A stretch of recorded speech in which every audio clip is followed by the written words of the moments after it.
Welcome to a special episode of The Great Humbling. I'm Dougald Hine, co-founder of the Dark Mountain Project and a school called Home. Since the spring of 2020, I've been recording these conversations with my friend, the poet and recovering futurist Ed Gillespie. In February 2023, I took my book, At Work in the Ruins, on tour around the UK.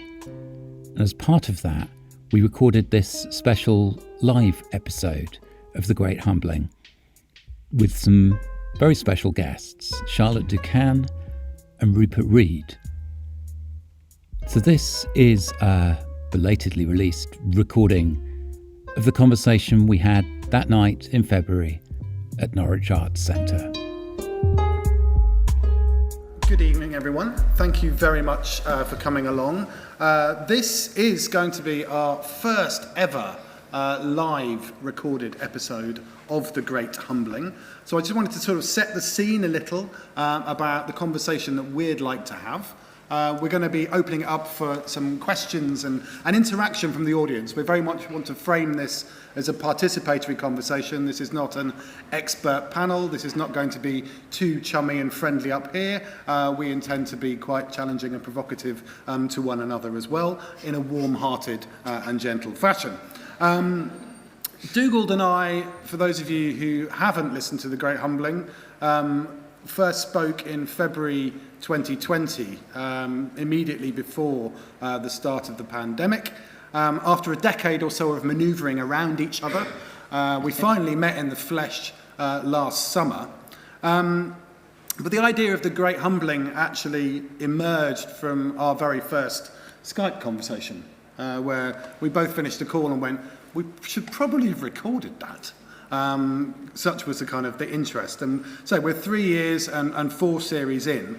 But what the podcast is really about is a shared sense of humility, a genuine humbling about literally being brought back down to earth, which I think is a thread which weaves seamlessly through Dougald's book. So it's appropriate that we're doing the first live episode here in the Kith of Norfolk, hosted by Rupert. It's also where my roots are. It's the current home of Dark Mountain. Well, that's Suffolk, actually, to be fair. Yes, Suffolk. Let's get the borders correct here before I get into trouble. You're not in Suffolk anymore. No.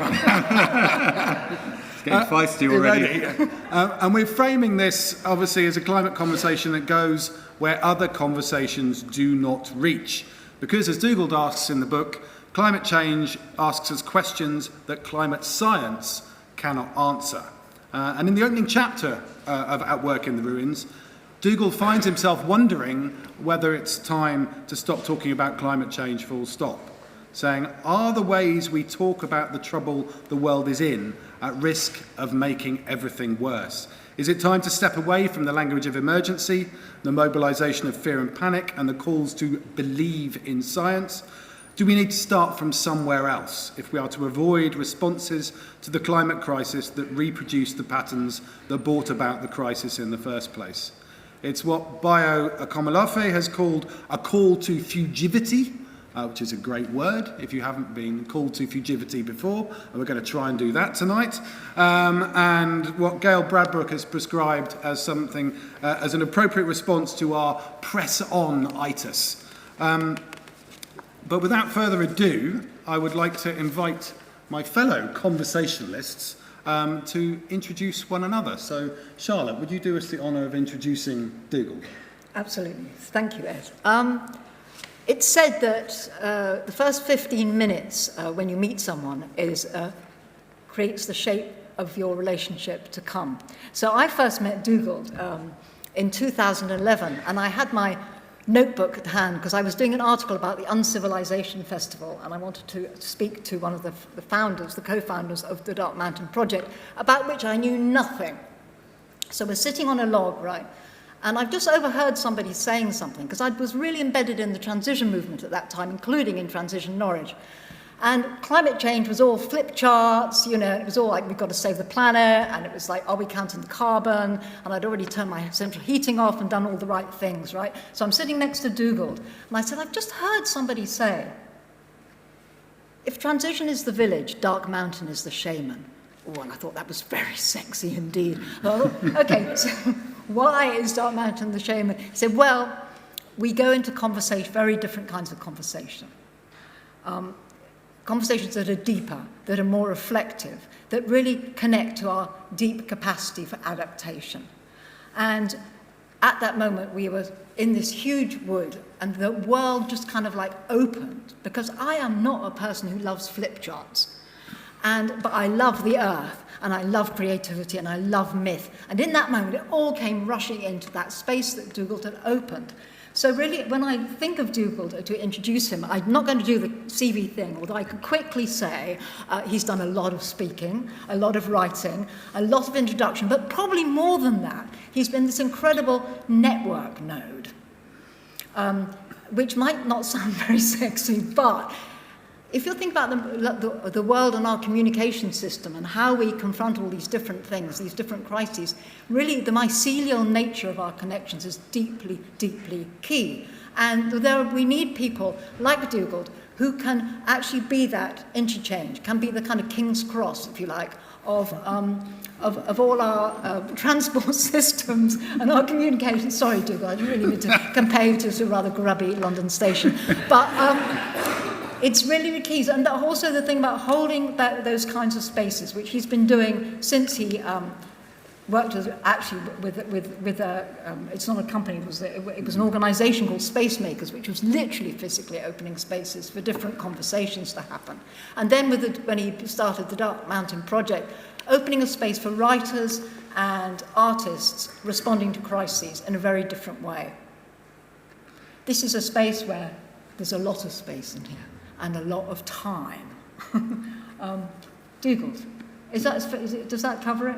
Thank you, Charlotte. I've always thought of myself as more of a St Pancras. Have you? Oh, well. You can choose whichever station you like, Dougald. The bit that Charlotte hasn't mentioned is this space that opened for you, sort of sucked you into the point where you now carry the responsibility for running Dark Mountain. But Rupert will tell you more about Charlotte in a minute. It falls to me to introduce Ed Gillespie. Ed, how do I introduce you after 4 series together, for most of which we had never actually met in the flesh, so I had no idea how tall he was.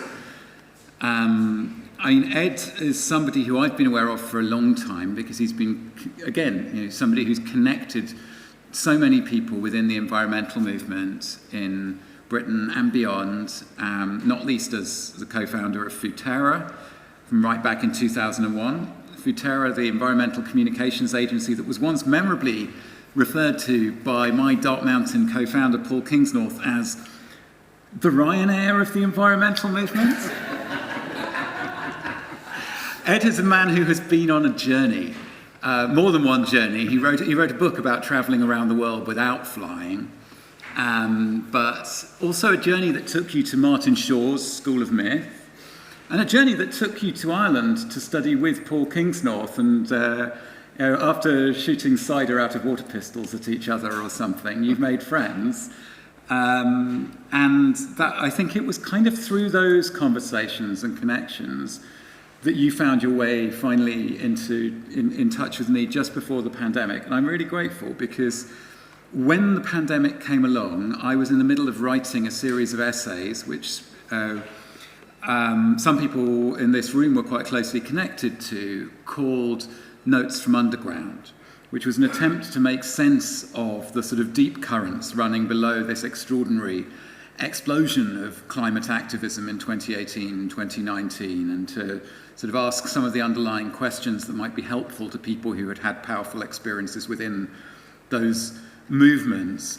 And then the pandemic came along, and it kind of all ground to a halt for me as a writer. I've never felt less inclined to tell stories than I did in those early weeks of the pandemic, because it felt like everyone was rushing in, trying to kind of wrap this strange experience of the pandemic in stories, mostly in the stories that they had already been telling 2 weeks earlier, rather than sit with the sense of being kind of slightly stripped naked by this collective encounter with mortality. And Ed, it was talking to you and then beginning to record the podcast together through which I found another voice in which to be speaking publicly in that moment. And we sort of found this way of puzzling through the stories that we were hearing together and trying to find a mode that didn't speak with the same kind of confidence and certainty that maybe I had been speaking with prior to that sudden kind of sense of the world sliding sideways. So it's a strange thing to sort of become friends with someone through a screen with conversations that are being recorded and shared with lots of other people. But I feel like that's what has happened over the last 3 years, and it's really great to be sitting on stage and getting to share the friendship and these friendships and the conversation with you all and hear from some of you this evening as well. So, Ed, I'm going to hand over to you to introduce Rupert. Thank you. And if anyone wants a cider-filled water pistol fight, I'll be in the bar afterwards. This is Professor Rupert Read, who many of you will obviously be familiar with. I've known Rupert a decade or more, I think now. More. More. We first came together through, obviously, the environmental movement, but Rupert was doing a lot of work around green politics in the Greenhouse think tank. We used to convene dinners together at my old office in London, trying to bring journalists into our agenda, trying to get them to convince them to write interesting things. What fascinates me about Rupert is bringing that sort of philosophical edge into things.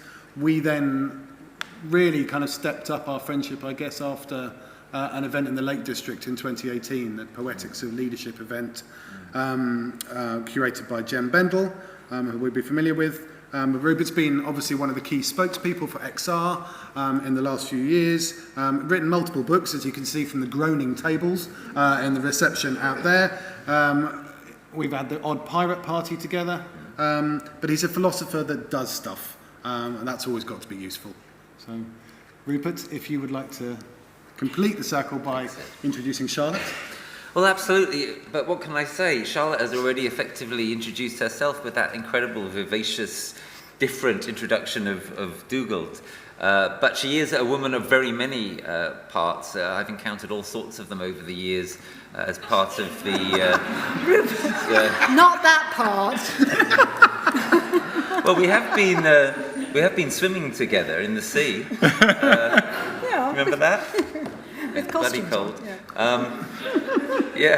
I first met Charlotte I didn't quite first meet Charlotte. I got to know Charlotte best first through our being columnists together on the Eastern Daily Press.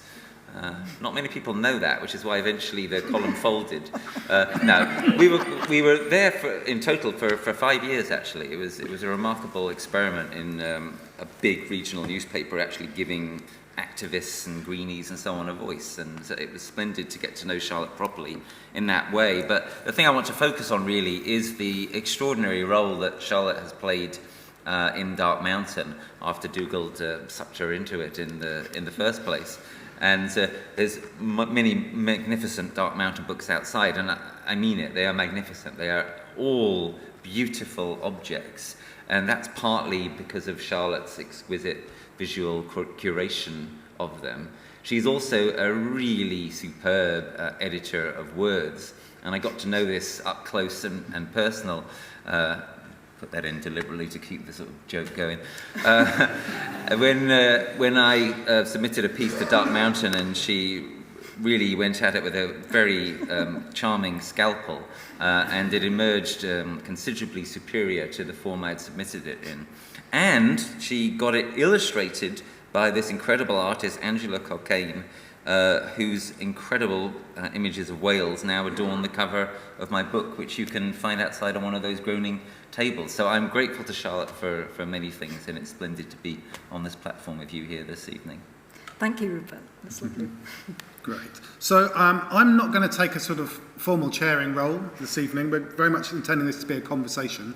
So I won't be kind of trying to interlocute between people, but I will just try and set things up a little right at the beginning. Dougald, this is your first book, even though you have been a very prolific writer. You have also been on quite a tour, haven't you? A transcontinental tour through Europe and around the UK. Tell us how that's been going before we actually dig into the book itself. What are your reflections and your feelings having been out there and discussing and sharing some of the ideas in the book with different audiences? Yeah. Well, I mean, coming back to the UK, I mean, you can probably tell by my voice that this is kind of where I come from originally. I've been living in Sweden now for 11 years, and there was a moment when I was talking with Chelsea Green, my very supportive publisher, about this big trip and all of the events, and I said, shall we call it On Tour in the Ruins? Then we decided that it sounded a little bit too close to the mark. Not necessarily, but yeah, I mean, wherever I've gone, I've been very conscious of the toll that,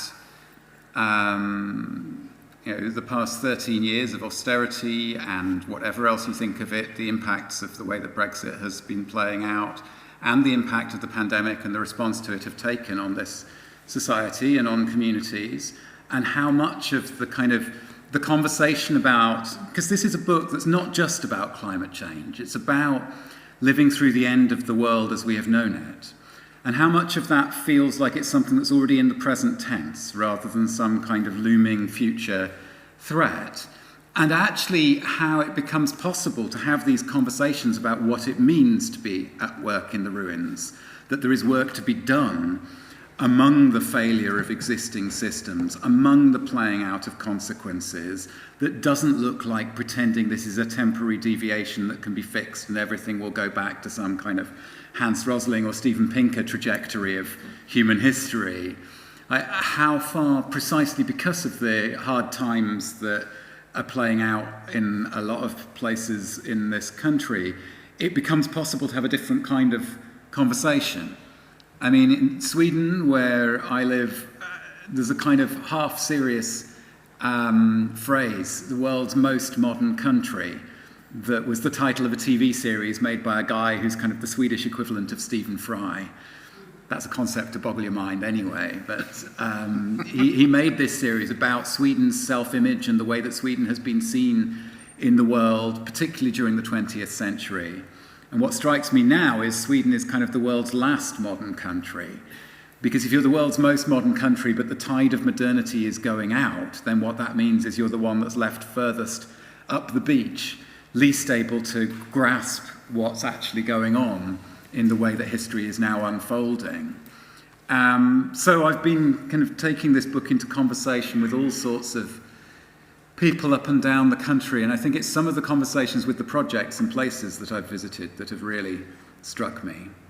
And I'm thinking now of a conversation I had with my aunt, who used to be a senior probation officer in County Durham and who's now retired, and she came down to a workshop that some friends organised in London that was bringing people together around the questions in the book. And she's involved these days in running food banks and warm spaces and lots of the kind of creating community infrastructure to catch people who are being dropped by the system, and with her local church and community.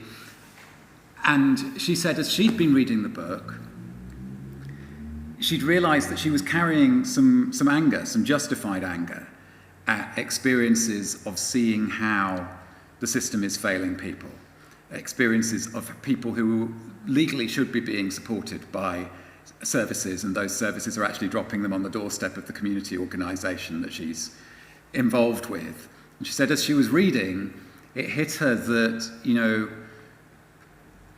things are never going back to the way they used to work when modernity worked. And the only thing that's going to make a difference is the solidarity and the care for each other that we build at community level, which has the capacity to embody meaning and embody care in ways that the systems of modernity, at a systemic level anyway, never really could, because care, when it is bureaucratized, is a very different thing to what the word care has meant historically within human culture.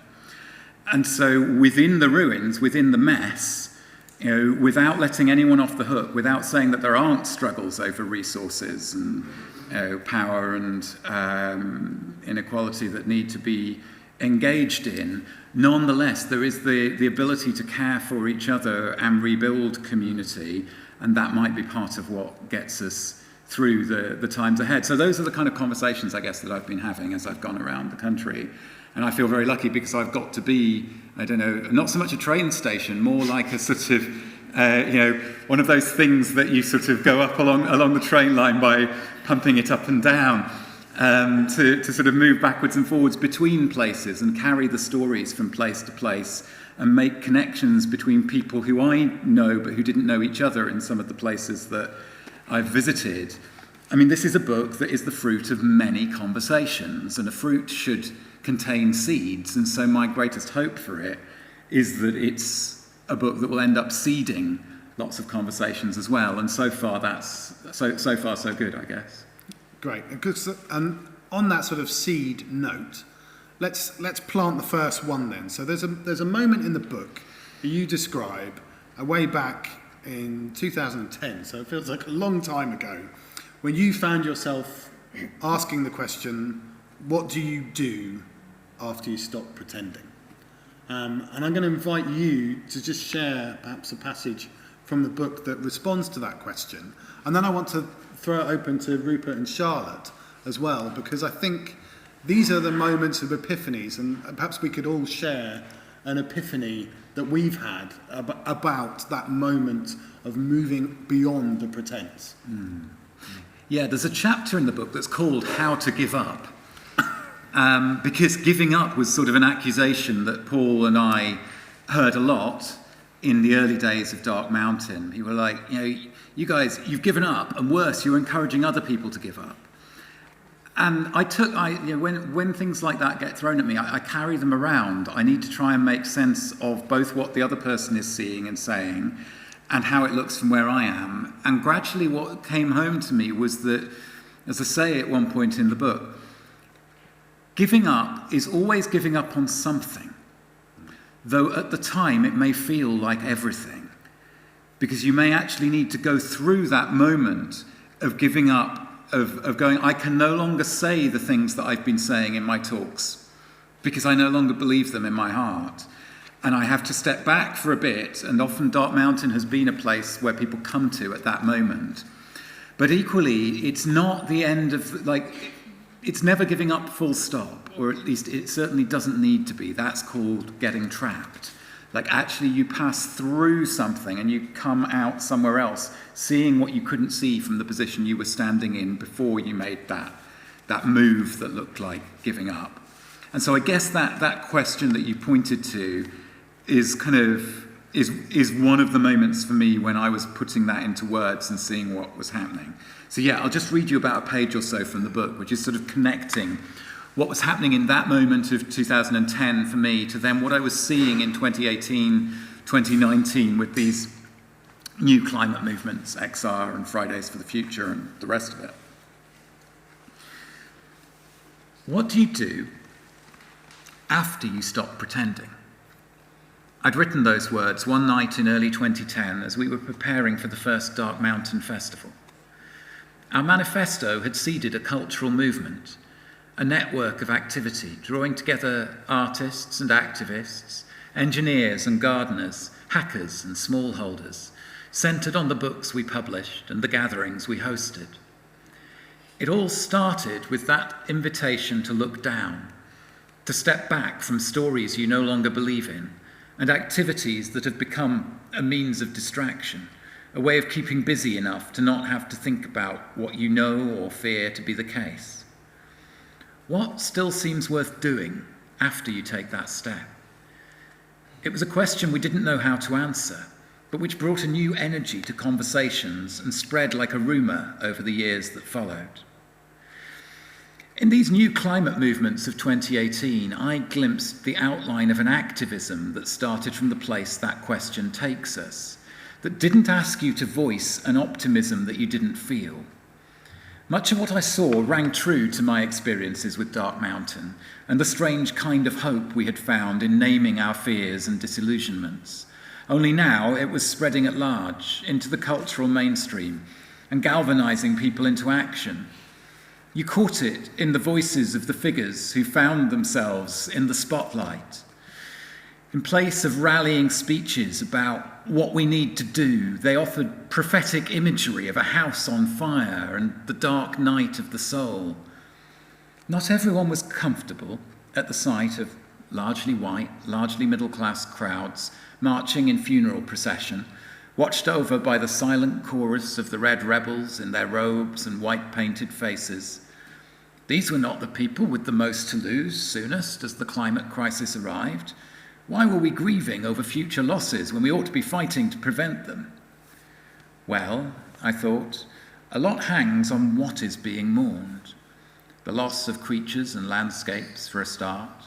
So many gone, and so much more destruction already written into the story.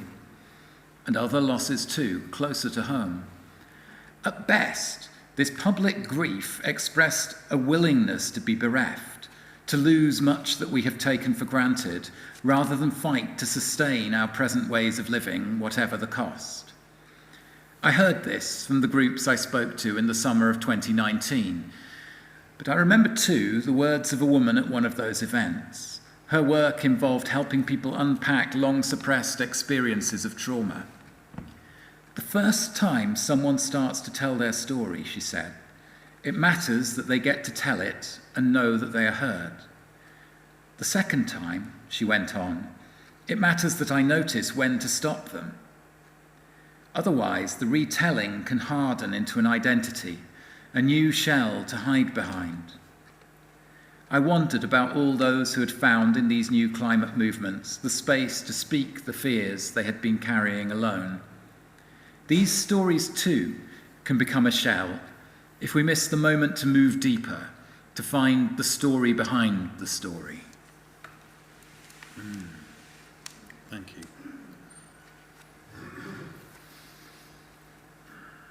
Well, I could epiphanize. You can epiphanize. Very powerful piece of writing, beautifully read. Thank you, Dougald. Yeah, I mean, because my moment is really very clear. It's related at the start of my new book, Do You Want to Know the Truth? It's when, in April 2015, I was delivering some leaflets in Norwich for the Green Party, which, as some of you will know, I've been very heavily involved in over the years and still am in. And I found myself getting sort of semi-consciously kind of disturbed by the character of the gardens of the houses that I was delivering the leaflets into. I would notice that in one garden it had been paved over, and the next one there was artificial turf. The next one, obviously, a lot lovely flowers, but a lot of weed killer had self-evidently been used. The next one there was a dumped fridge, and so on. And I wasn't thinking about anything. I was just somehow noticing this. And I got close to the door of one of these houses with this leaflet, and these words just powered into my head. And the words were, "This civilization is finished." And I stopped dead for a little while and sort of reeled almost.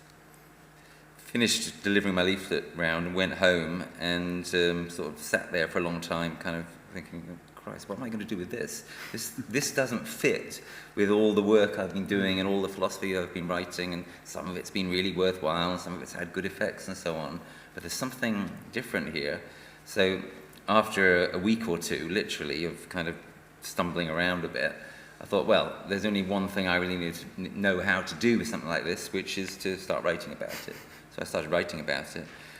And then I started sharing what I'd written with some trusted friends and colleagues and said, do not share this with anybody else. I'm not sure this is the kind of thing I should actually allow people to read, because it might demoralize them, and also I don't want my name on it because I might get attacked.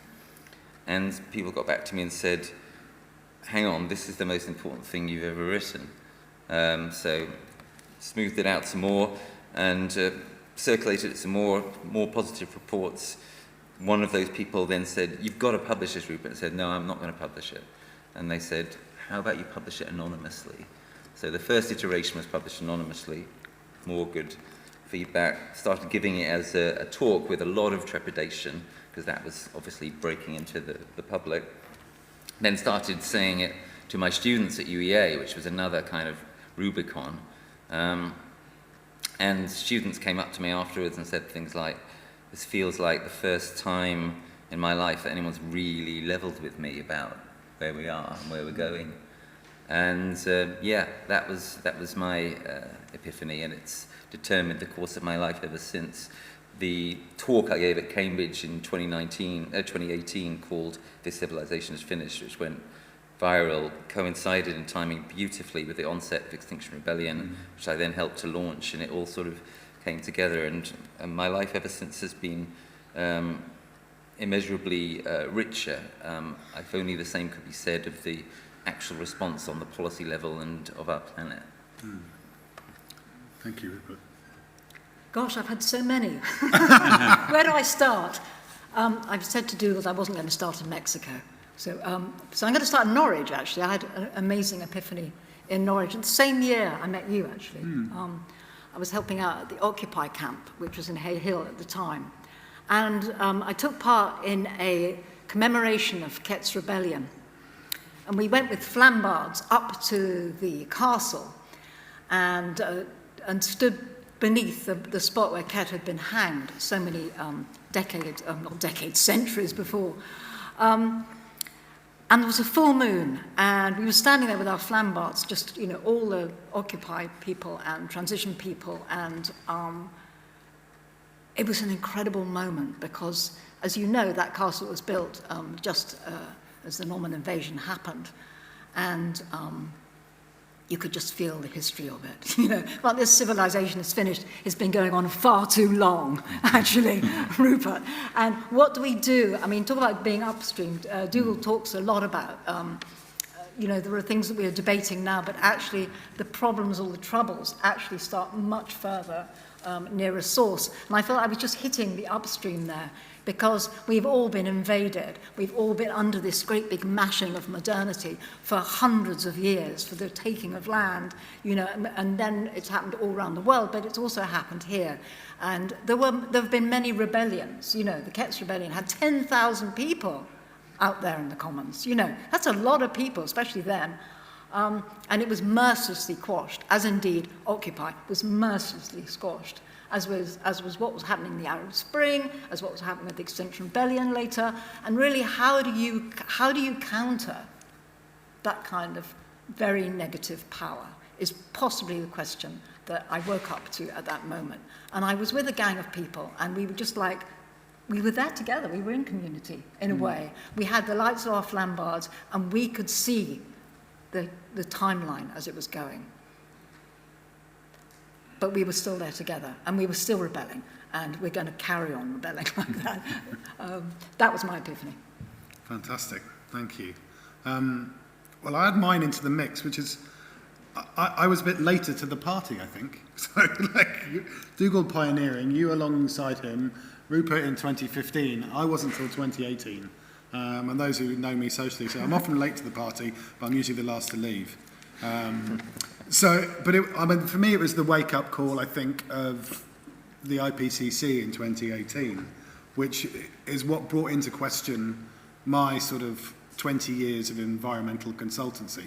And it was a bit like your realisation, Rupert. It was just, I'm just adding to this miserable incrementalism that is not actually changing anything. And that was a huge sort of crisis of identity for me. That was, exactly that sort of trauma narrative that you were talking about. I was hiding behind the defensive shell of my own story, which then more or less crumbled in on itself.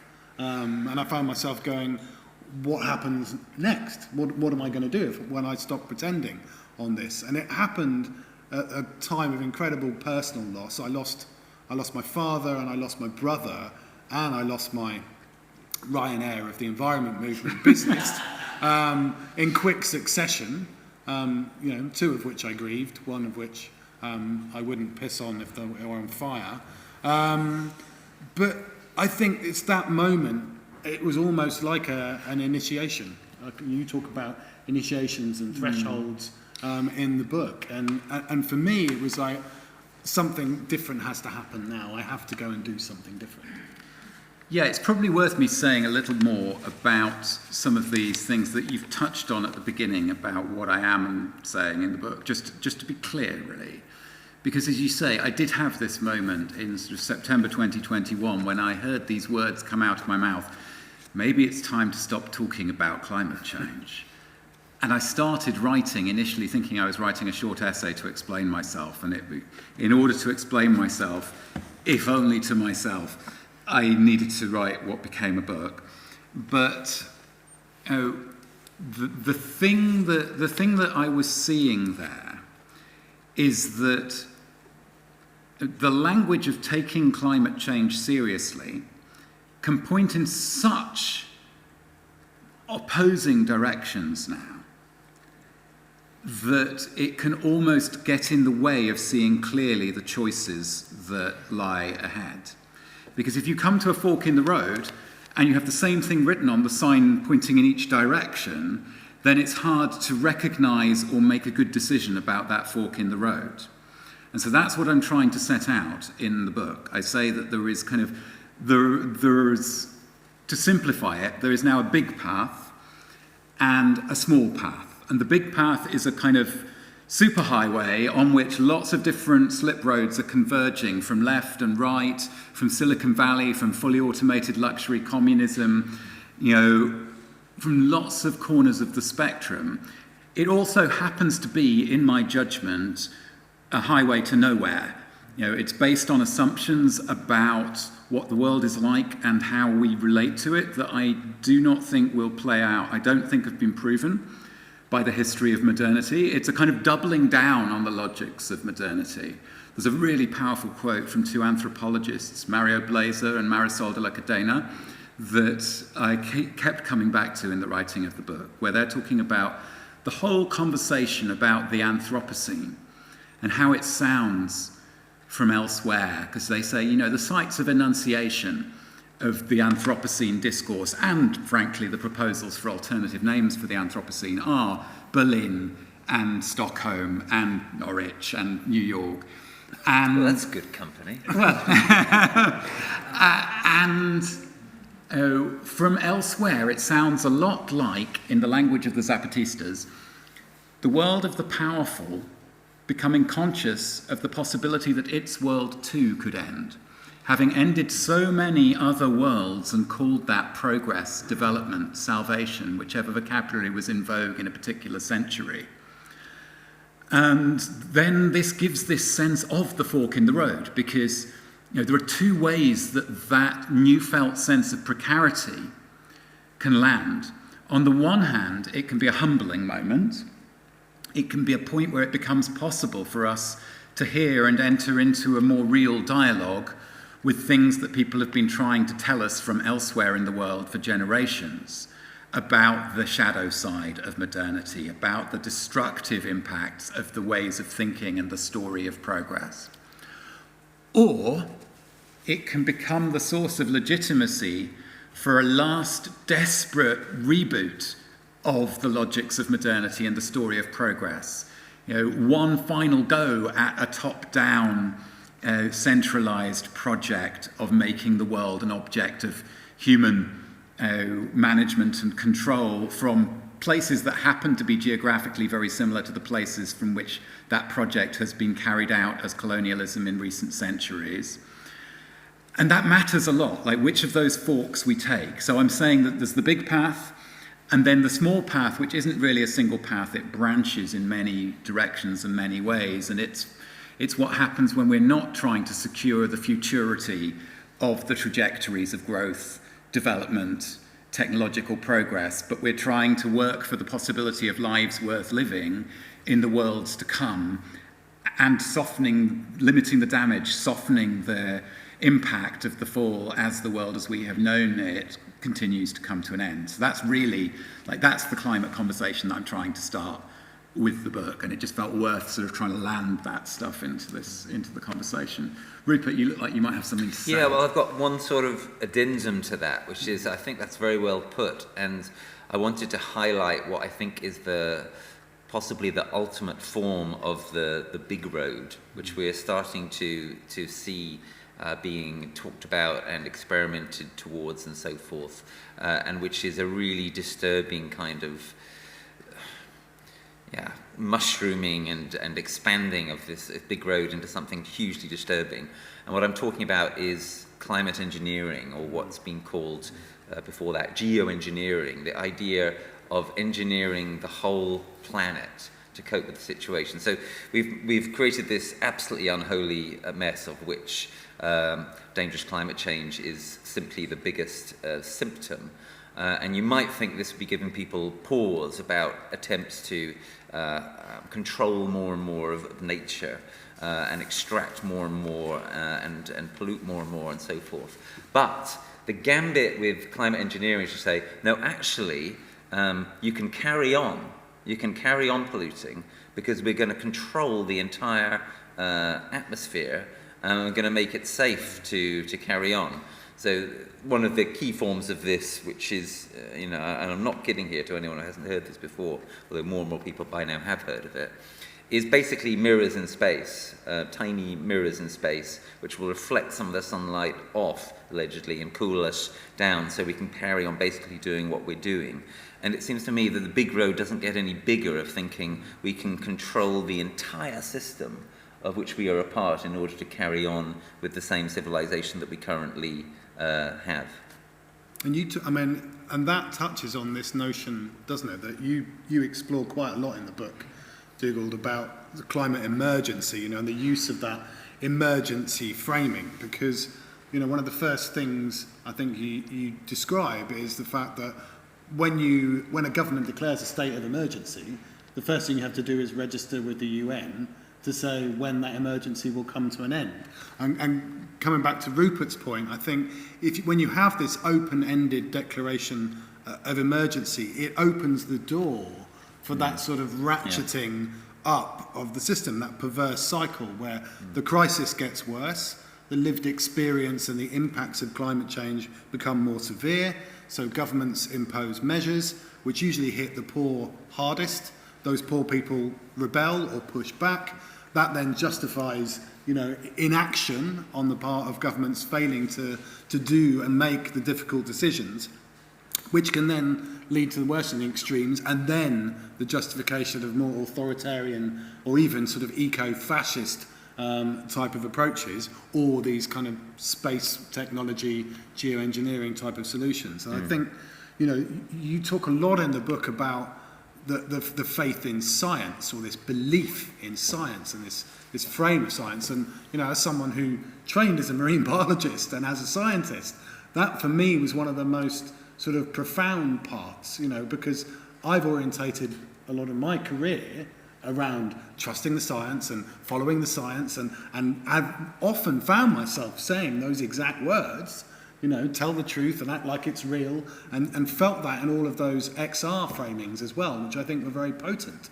But you take us into a very interesting territory around that trouble with that scientific and political and financial capital all aligning to create a sort of straitjacket where we might lose whilst claiming we're actually winning.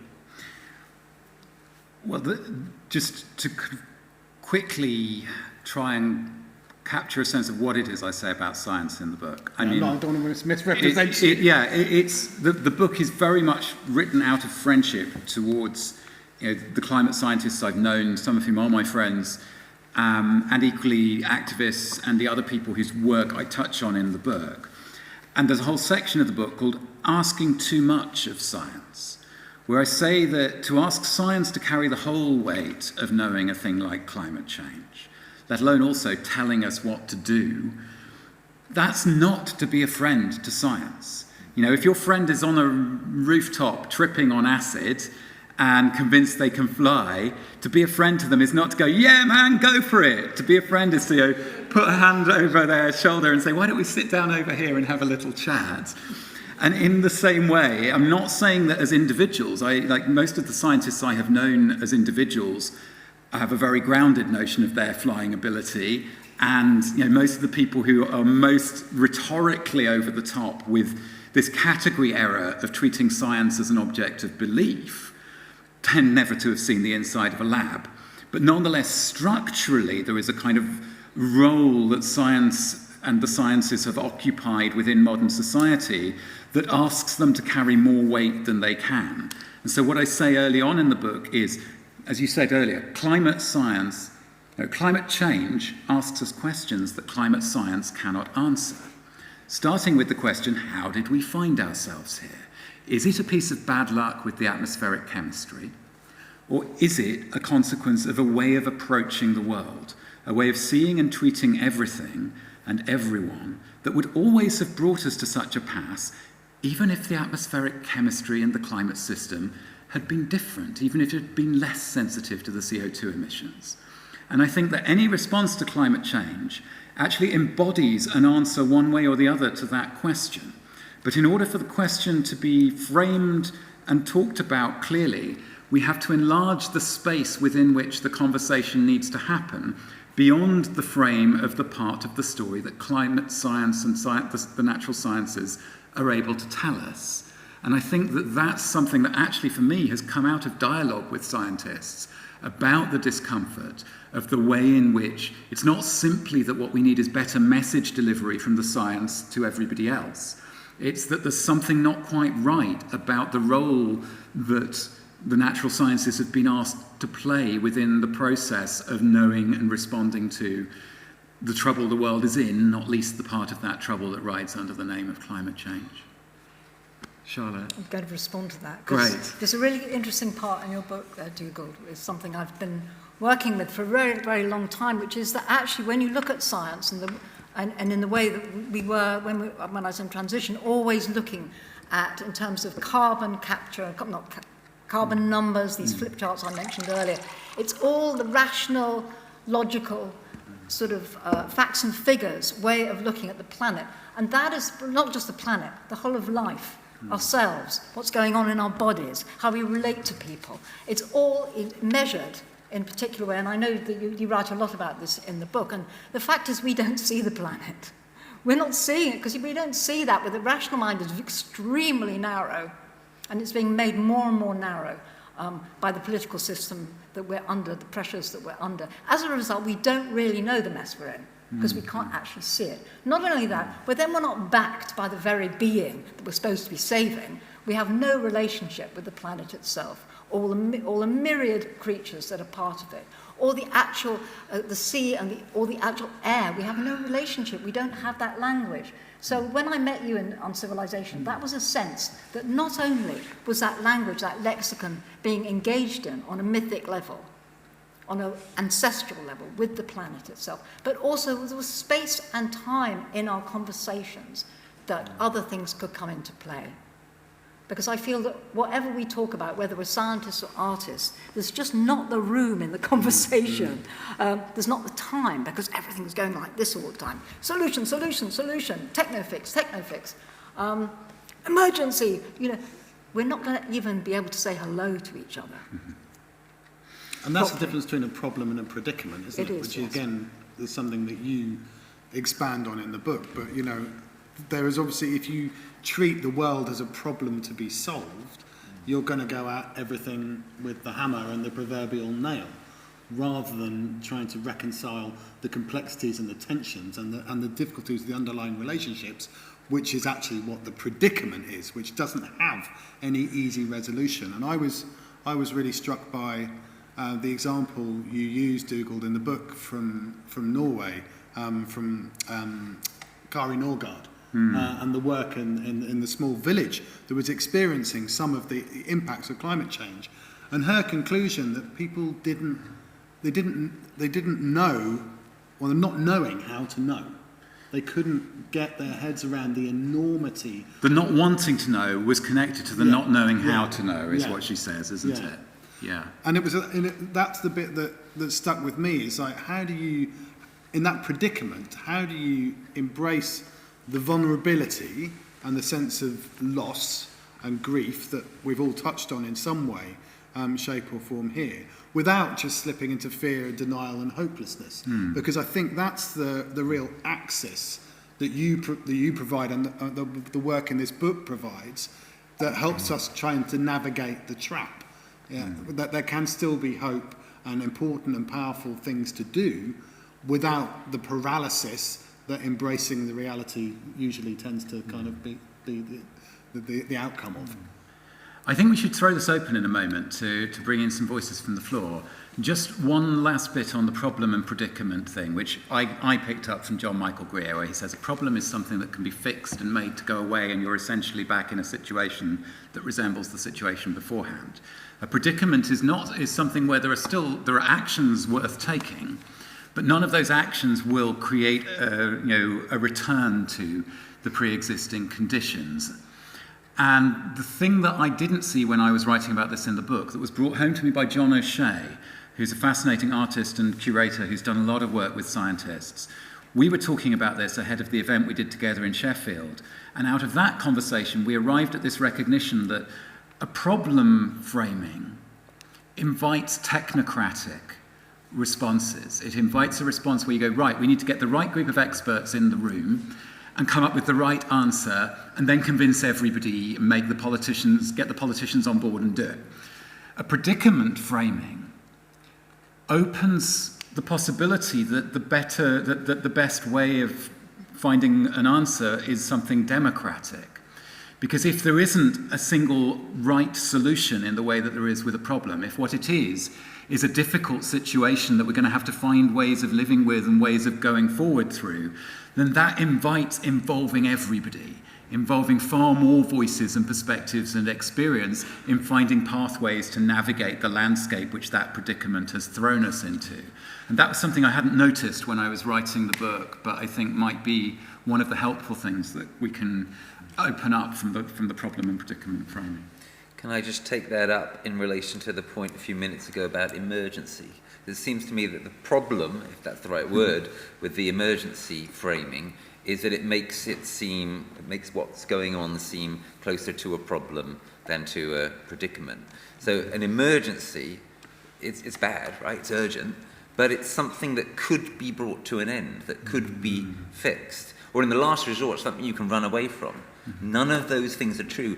Even the bolt hole of New Zealand has been exposed by the horrifying recent events is actually not going to be somewhere which is going to enable people to actually run away from this. And so the emergency frame sets us up for authoritarianism or high-tech fantasies, or at best for a kind of burnout where we're trying to solve something which is not of the nature to be solved. So this is why I started to use the phrase, it's a more than emergency. More than emergency. And it's a more than emergency because it's actually worse than an emergency, right?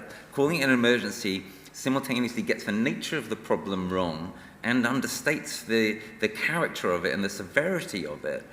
Ultimately, what we're dealing with here, and I think this has been implicit in what we've all been saying, is a civilizational, a philosophical, a spiritual challenge. That's much more serious than an emergency. That cuts to the absolute root of it. You have to go, as you put it, Dougald, seriously upstream in order to get to the roots of that. So we've got a microphone here. We haven't been sufficiently organised as to have somebody. Oh, we have. We've got someone. I'm sorry. Wonderful. Great. So, who has something you'd like to bring into this conversation, whether it's in the form of a question or something else? Just put your hand up and... there we go. Bridget is being quick with the hand up there in the middle. Thank you for that. Some of you will know that I co-founded Culture Declares Emergency. So I thought I should maybe speak first to carry on with this emergency thing. So we feel that it's acceptable to declare emergency despite your issues with it, because we are people and sectors doing it. And we're also forming community after making declarations, communities of inquiry that use the power of culture to question, what is this thing? Is it an emergency? So I think that what's really important is to use to use whatever terms work with whatever audiences and with whatever situations, as long as your approach is expanded enough, is enabling imagination, and also expands beyond just talking about climate, talking about the wider Earth crisis. So it's not really a question, is it? But, the power of culture, I suppose. You might want to comment on the power of culture. Thanks, Bridget. I'm glad that you've kind of spoken up for the different ways in which the language of emergency can be operating. Duncan, who sat in the front row, and I actually wrote together a piece about emergency democracy that was inspired precisely by our kind of ambivalence about the language of emergency, but a sort of recognition that there was something very alive in the way that it was being invoked in these new movements in 2018, 2019, and a recognition just from the sort of history of political thought that the default meaning of emergency in a political context is less democracy. It's the suspension of rights and the rule of law, and that something very interesting and new and different was going on with these kind of movements in different sectors, movements at grassroots in different places in the world, of activists asking for a declaration of emergency. And we wanted to foreground the strangeness of this so as to invite other possibilities to emerge from the language of emergency. And we said, if you invoke the language of emergency politically, and if the default implication of that is less democracy, then we need to foreground, in precisely the way actually that XR was doing with its third demand, the call for more democracy as part of how we respond to it. So I think there's lots that's fertile in the ways that the language of emergency has been being used. Yeah, and the idea of upgrading democracy, quite helpful here, yeah. There's a hand near the front there. Thank you. A question actually not for Dougal, but for the other three. You three have all read the book, and you're all of a reasonably switched-on level. Two aspects about the book. What surprised you that Dougal included, and also what disappointed you? What old thing did he bring up that he didn't actually solve? And you're just thinking he's beating the bandwagon. So what really got you and you thought, actually, Dougal's inspiring me to better thinking, and which one were you actually a bit disappointed with? Who wants to go first? I'm willing to have a go. I've been disappointed in Dougal for a long time. So I do have answers, and it's great that someone's asked this question, right? We don't want it all just to be mutual self-congratulation and praise of your fascinating book, which is fascinating. Really is. I loved it. And when I sent you an email, didn't I said, the best chapter of all is the final one, and that's a great thing to say about a book when it actually ends really, really well. So, a surprise. I was surprised that the book stressed so much the role of science in relation to climate and the crisis.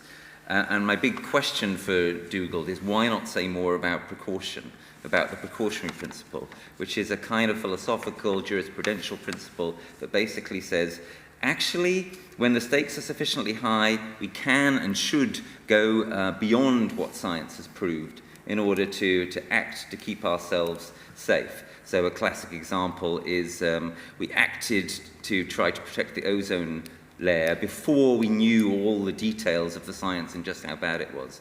A more recent example is the EU acted to ban neonicotinoid pesticides before they were categorically proven to be deadly to bee colonies, which they've now been categorically proven to be. So my surprise was, why not emphasize the role of precaution more? Because when you do that, then some of the heat around the discussions around science starts to diminish a little. And my disappointment, God, this is tough. He's really forcing us. This is really harsh. My disappointment was in relation to some of what Dougal says in the book around COVID. In particular, Dougal has this very interesting stance on COVID, whereby he suggests, look, we should be somewhat impressed, at least, by what Sweden accomplished. We should be honest about the fact that some of the COVID responses were not as effective as they've been claimed to be, and so on and so forth. And he makes a bunch of good points. But my disappointment was that he didn't come clean on the implication of his claims around COVID. The implication is, if we had taken the kind of line that was taken in Sweden all over the world, many, many more people would have died. And I know people who died of COVID, and I know people who've been in emergency rooms in intensive care from COVID, and I know people who've got long COVID, and it's destroying their lives in at least one of those cases. And the plain fact is, and I didn't feel you quite came clean on this, that if we'd have followed your recommendations, tens of millions more people would have died, tens of millions of more people would have had long COVID. And I think you should have stated that clearly and honestly in the book. So I think I'd better respond to that. Just. You're not allowed to. Well, who makes the rules around it? He does, because he's... No, just to be absolutely clear, that actually I don't. I say in the introduction to the book, whole books will be written about the way in which Sweden responded to COVID. I'm really not clear that the way that Sweden responded would have worked elsewhere. I definitely do not assert that. I make no policy prescriptions in relation to COVID, and I'm looking forward to Rupert and I recording a one-to-one conversation where we dig into this, which we've already talked about doing, because I think it's really, like, if I could choose someone to explore this with more thoroughly, I think you're exactly the right person, Rupert, so I'm glad you've brought it up tonight. But just to be clear, like, it's not that I am kind of saying that everywhere should have followed the Swedish approach. I don't say that in the book. What I do is I write from the experience of having lived through the pandemic as an Englishman who's very settled in Sweden, and experiencing how it was playing out in the two countries that I have called home, without pretending that there are any easy answers to it. So I look forward to that further conversation, but I thought I should just clarify that point so that no one goes away with the idea that the book says that the UK ought to have followed the policy that Sweden followed, because I don't say that. Anybody else? I feel like wading with my great disappointment. Yeah, you have to do it. God, it's like one of those awful games you play when you've had too much to drink. Too little to drink. Or too little, perhaps. I'm not disappointed in your book, Dougald, but I felt there were things that, coming from our original conversation, it's so interesting, this book, because it really does, you go to a lot of places, there are a lot of intersections, and there are lots and lots of ideas and people and conversations within it. But what I longed for at some point was to kind of go deep. Go really, really deep into some of the real intrinsic, maybe more mythic, maybe more stuff to do with energy, because in a sense, a lot of our problems have been caused by a very heinous relationship with fossil fuels, and I felt that was slightly missing in the book. And that could be me, because that's my interest, because it drives so much, not just because it absolutely powers everything we do, including these microphones, everything that we're making, that we're wearing, we're eating, is totally oil. But I think that the stuff of the oil itself also, in a way, Bioakon Malafe would say, that the oil itself is part of an assemblage that we're of. It's a non-human actor within the way we're behaving. And unless we look at that really deep, dark, difficult, non-human stuff, we're not really going to come to that kind of conversation that you're talking about. Yeah, I totally take that, Charlotte. Next book. Or your next book. Are we allowed a pleasant surprise? Cheat. Yeah, I'm going to cheat a little bit. Then I'm going to do my disappointment. So the pleasant surprise, there is that absolutely magical moment in the final chapter when you're talking about the Sami people, and I'm going to mangle the pronunciation, but Gavosabas? No, I'm not going to try and. You're not going to try and say. I'm not going to try and improve on it. Yeah, but which is basically the light that can be heard. Yeah, the way that the Sami people describe the aurora borealis as the light that can be heard, and that to me was of such a poetic way of describing this tension between the science and the knowing, and you elucidated it a bit further around Newfoundland fisher folk, who also could tell that the new mechanised, industrialised fishing was going to destroy those fish stocks. And that really, really chimed with me, because I mean, I used to be a fisheries scientist. It's how I got into broader environmental campaigning in the first place. So I loved that. That was a really like a magical surprise. And I guess my disappointment is a little connected to that, because having worked with you and having had so many incredible conversations with you and read so much of your other writing, you actually said, and it plays a bit to Charlotte's point, you ask in the book, where is the essence, the poetry, the midnight language of loss and longing, the subtle language of twilight and the raw language of the wolf hour before dawn? And in some senses, I know you can write and talk like really viscerally through that. And this book, in some ways, and I'm sure there's a purpose and a rationale behind this, feels like a very cool, calm and collected Dougald, where we could have perhaps done with a bit more sharp teeth and fur and claws and howling at the moon. But maybe that's not the function of this book. Yeah, thank you. Thanks, all of you. Thank you that's an extremely sharp question. Everyone remember that question and ask it next time you go to a book launch. I'm one of us, yeah. And what were you surprised and disappointed by in your own book? Oh, so many things. We haven't got time.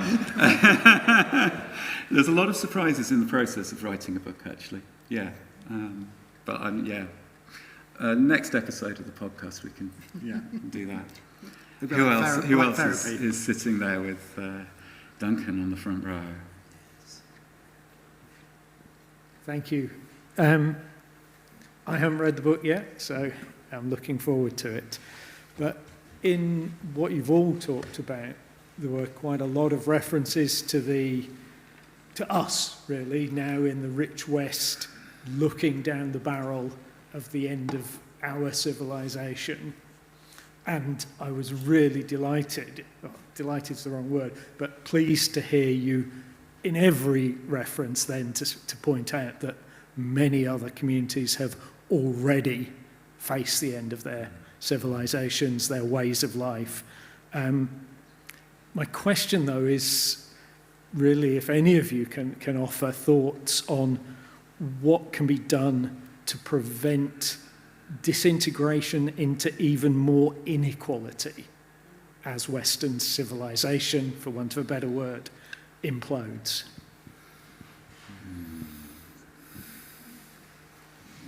Anyone want to go first on that? Simple. You're going to go? Yeah, okay.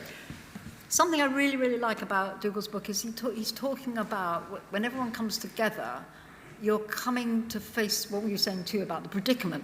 You're coming together to come to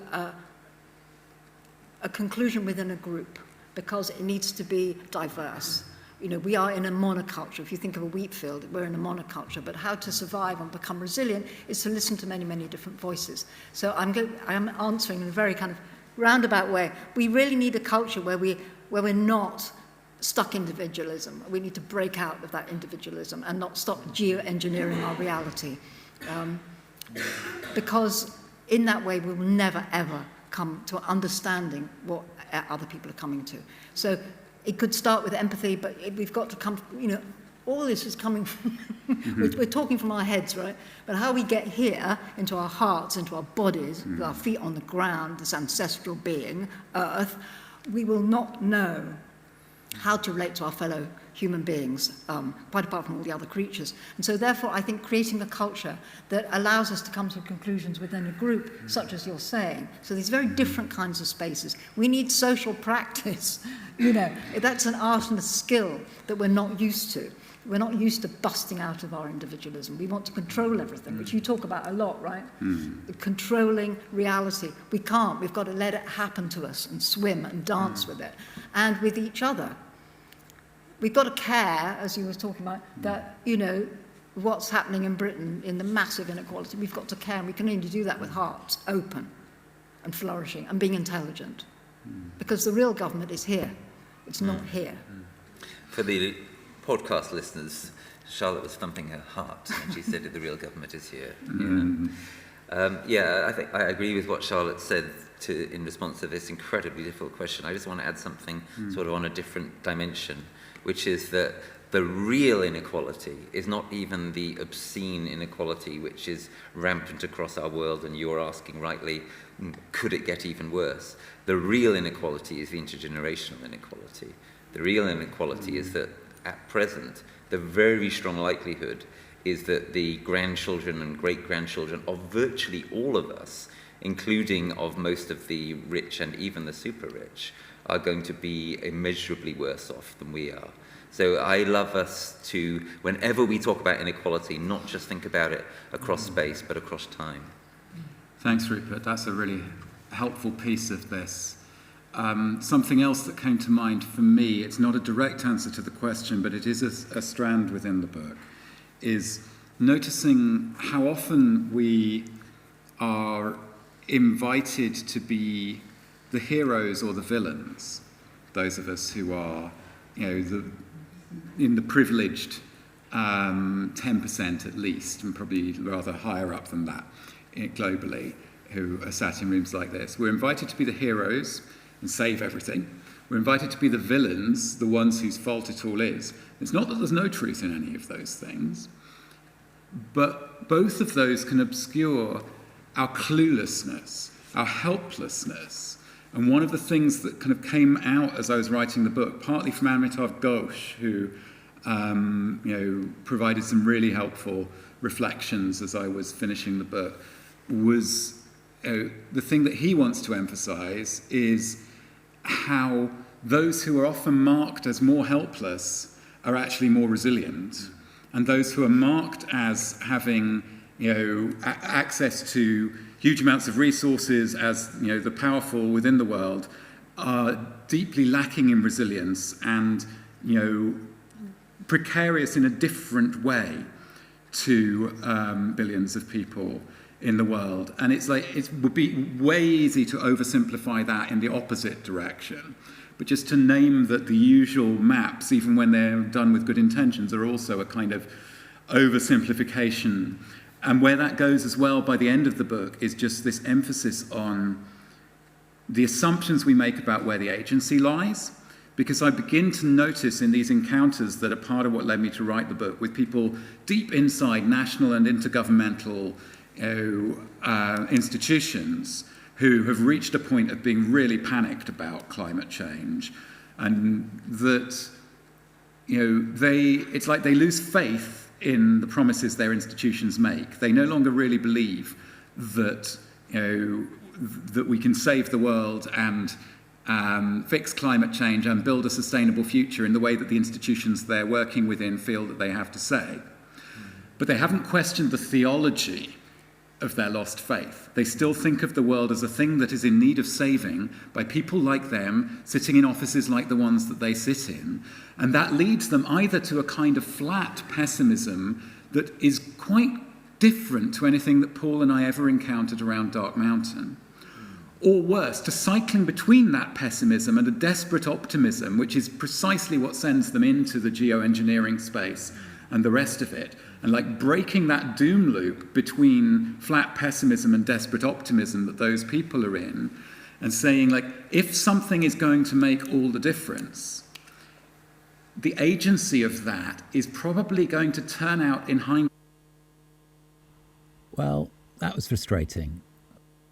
About 2 minutes before the end of our conversation, as I was in full flow, the audio on the recording cut out.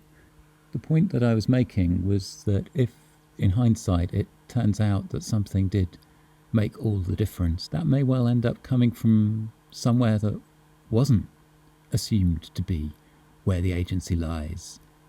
In the conversations that normally happen in the rooms where we gather around the trouble that the world is in, including the part of that trouble that rides under the name of climate change. And that was pretty much how our conversation ended, in front of a very engaged and interesting audience that night in Norwich.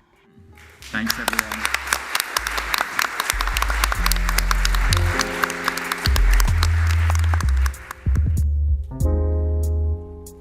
Thank you for watching this special episode of The Great Humbling.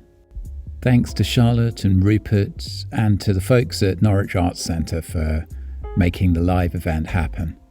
Ed and I are really grateful for all of the responses we get from listeners. You can find us on Facebook as The Great Humbling. You can find Ed on the platform formerly known as Twitter as @FruitCall. We'll be back in a few weeks' time with the first episode of our 5th season. Meanwhile, if you'd like to get more deeply involved with the conversation, go to homewardbound.org and sign up for my Substack, Writing Home.